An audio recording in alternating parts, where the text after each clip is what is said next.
I'm Sumi. Welcome to my channel, The Tadka Project, where I show you how to make delicious vegan Indian food.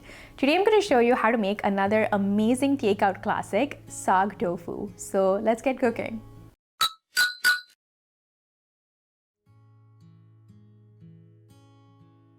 Before I begin with my dish, I'm going to drain my tofu of all its moisture. I'm going to do this by placing my block of tofu in some paper towels and place this plate over it or anything heavy like a cutting board to just drain all the moisture off of it. This is going to take around 10 to 15 minutes, so you can just keep this aside. So here I have some baby spinach. I'm using baby spinach because it's just a lot more easier to prep and it tastes fresher. I'm also going to de-stalk some of the leaves that seem to have really large stalks on them, like these, but the ones with the tiny stalks, we're just going to let them be. Here I have a pan on medium-high heat to which I'm adding around 2 tablespoons of sunflower oil. Once the oil is hot, I'm going to add around a teaspoon of cumin seeds and 1 bay leaf.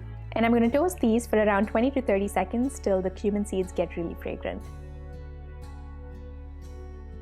Adding a roughly chopped Thai green chili, this is completely optional, and around half a teaspoon of roughly chopped ginger. I'm going to cook this for around 10 to 20 seconds.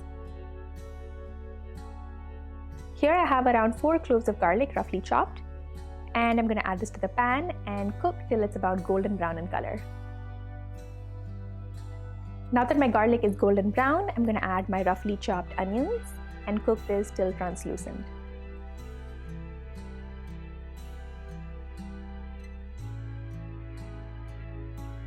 Now that my onions are translucent, I'm going to add my roughly chopped tomatoes. You don't have to bother with chopping anything finely here because all of this is going to get blended. I'm going to cook the tomatoes till they get a little mushy. To this, I'm adding half a teaspoon of turmeric powder, 1 teaspoon of dried coriander seed powder, and around half a teaspoon of dried red chili powder. Once again, I'm going to cook all of this till the tomatoes turn mushy. Now that my tomatoes have broken down, I'm going to add my thoroughly washed baby spinach leaves. Now I'm going to cook my spinach for around 3 to 4 minutes till it's wilted and all the raw flavor is gone.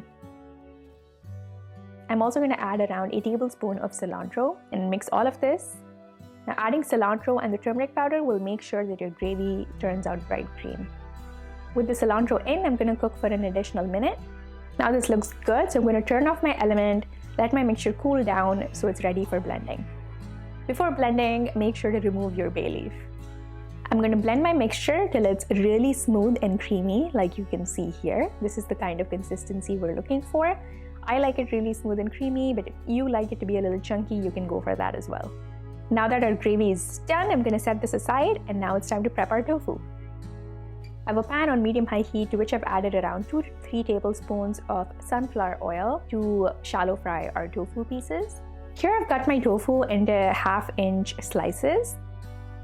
For some additional flavor, I'm also sprinkling my tofu with some garam masala and some salt. I'm going to cook for around 2 minutes on each side till it's golden brown, and I'm going to season both sides the same way. As you can see, the tofu looks completely golden and crispy and delicious, so it's ready to be put into our gravy. Since we're just looking to heat up our gravy, I'm going to add my spinach puree here to a pan on medium heat.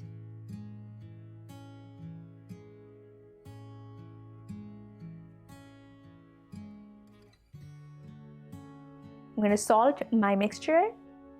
Once it comes to a boil, I'm going to reduce the heat to the lowest before I add all my tofu slices and give everything a really nice mix.